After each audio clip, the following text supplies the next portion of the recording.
का जीवन यापन बहुत निम्न रूप से है, जहां वो गंदे पानी के बीच में बीमारियों के मध्य रह रहे हैं, वहां निश्चित रूप से बहुत बड़े प्रयासों की आवश्यकता है।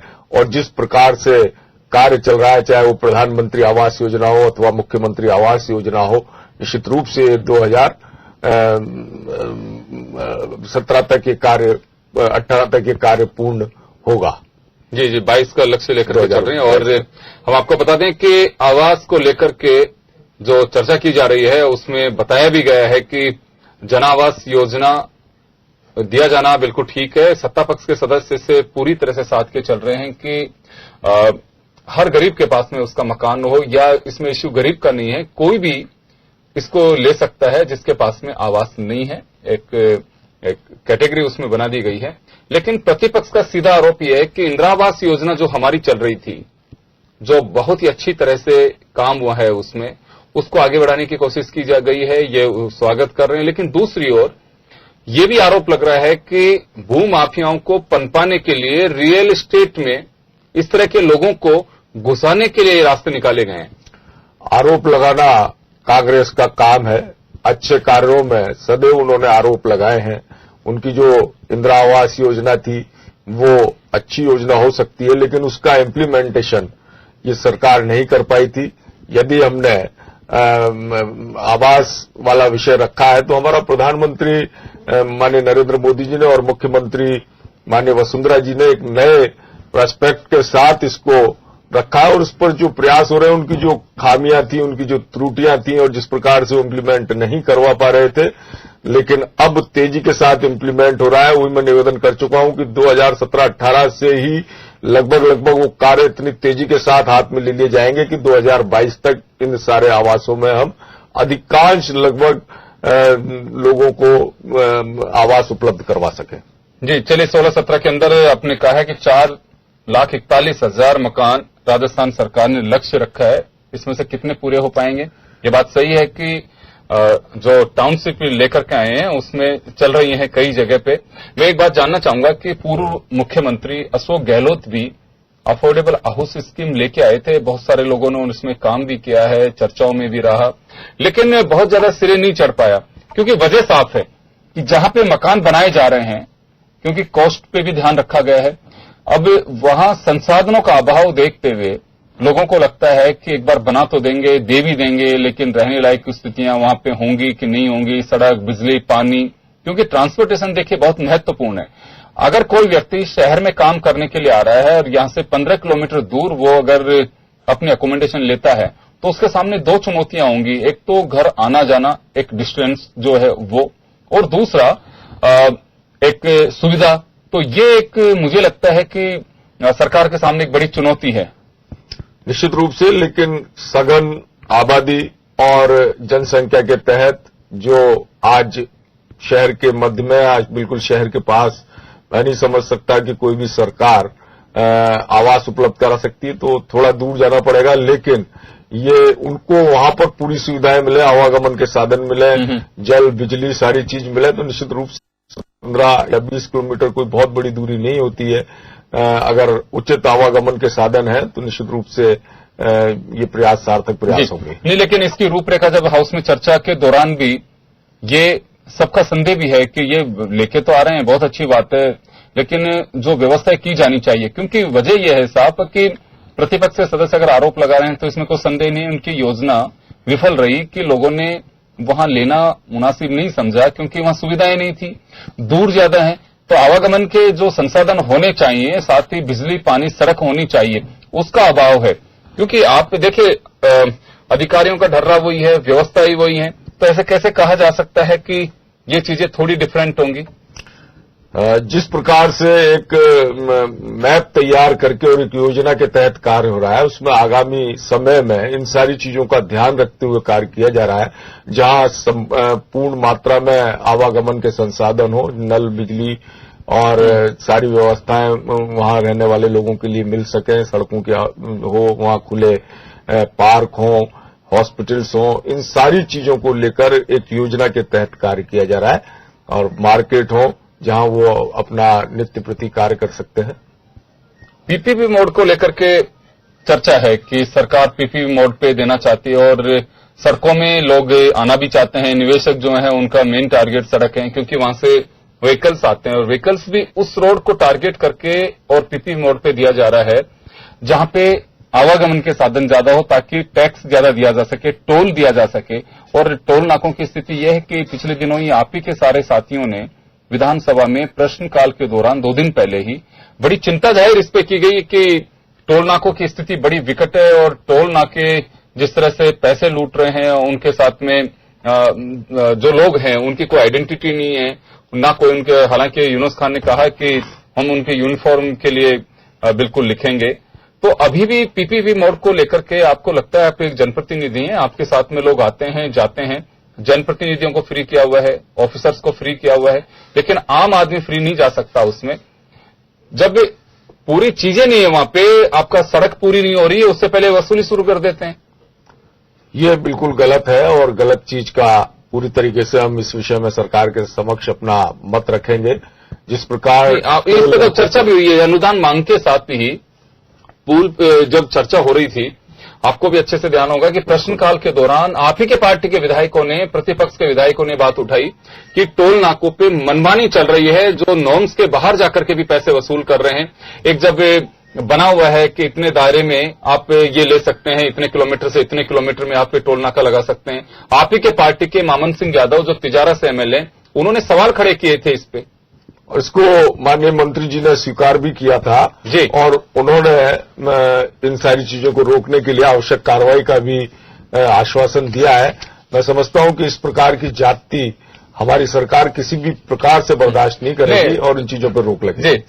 लेकिन संजय जी, पीपीपी मोड पे जाने का मतलब है कि आप वो व्यवस्था निजी हाथों में दे रहे हैं और वो मनमर्जी से अपने पैसे वसूलेंगे, क्योंकि एक राइडर होना चाहिए उन पे। मुझे लगता है कि आपके अगर सड़क परिवहन मंत्री इस पे कुछ अगर आदेश फरमा सके, क्योंकि मोनोपोली बन चुकी है टोल नाकों की और इस पे सदन में चिंता भी जाहिर की गई। और ये केवल इश्यू केवल राजस्थान का नहीं है, ये पूरे देश के सामने एक संकट का विषय बन रहा है कि लोग सड़कों में पैसा निवेश करते हैं पीपीपी मोड के नाम पर और फिर टोल नाके शुरू कर देते हैं। टोल नाकों पे अपनी मनमर्जी है, प्रशासनिक प्रभाव कितना रह पाता है कितना नहीं रह पाता है। अगर उस एरिया का एसडीएम थोड़ा सख्त है, भीड़ ज्यादा होती है तो नाके खुलवा देते हैं।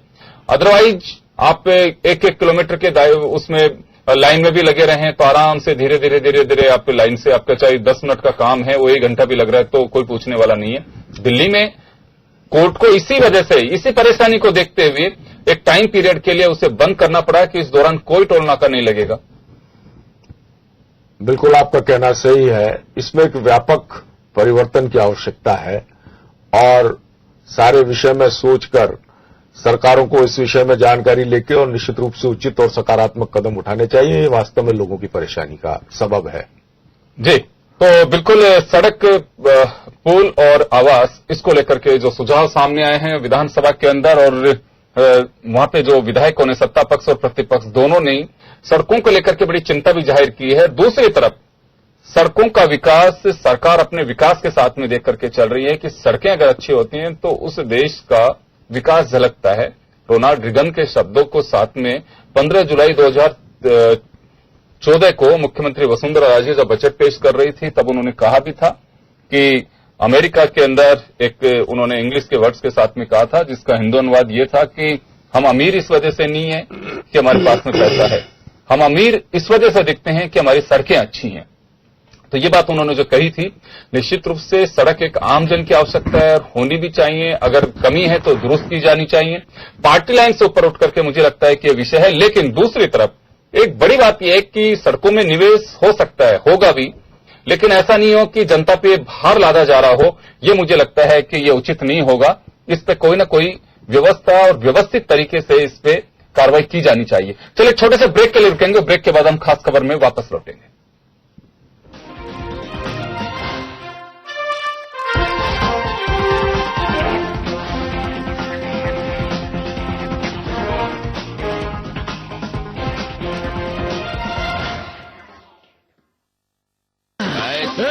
रामगढ़ में टावर जाना का है मास्टर? ठाकुर साहब की हवेली जाना है। जाना तो है ठाकुर रिजॉर्ट। और कह रही हूँ ठाकुर हवेली। लो आ गए तुम लोग। ठाकुर साहब यहाँ तो सब बदल गया।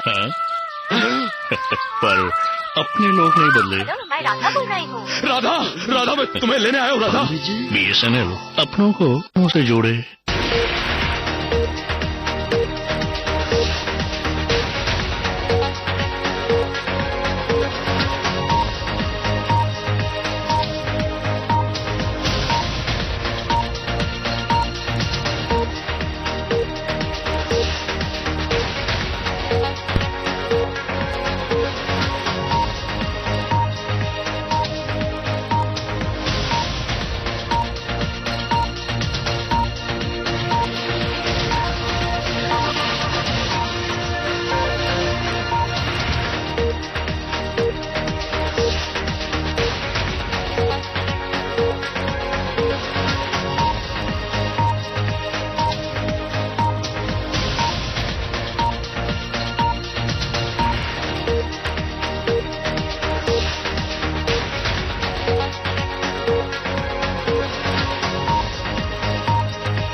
खबर जो कभी बताती है सच तो कभी कराती है एहसास।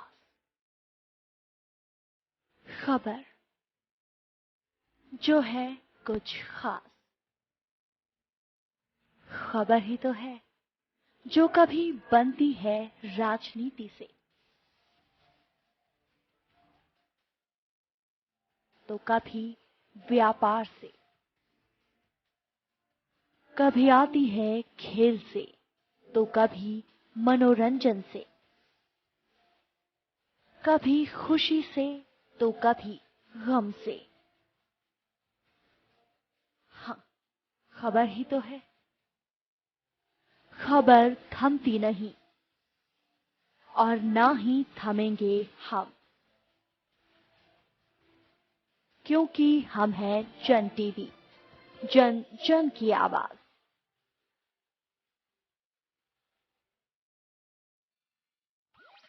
ऐसा गजब न कीजिएगा जी, ऐसा गजब न कीजिए। हम हथियार से डरते नहीं है, ना हम पाकिस्तान की पहली लड़ाइयों से डरे। कर मेरे मन को किया तूने क्या इशारा। From our struggle for freedom and from the teaching of Mahatma Gandhi. फिर वही रात है।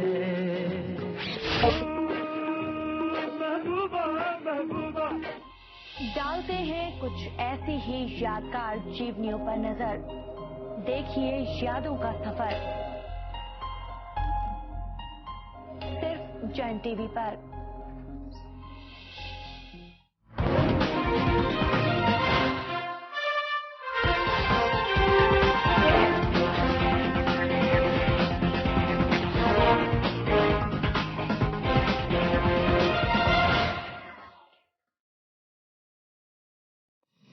ब्रेक के बाद एक बार फिर आपका स्वागत है। आप देख रहे हैं खास खबर और हम चर्चा कर रहे हैं राजस्थान विधानसभा में हो रही अनुदान मांगों की चर्चाओं पर, सड़क, पुल और आवास।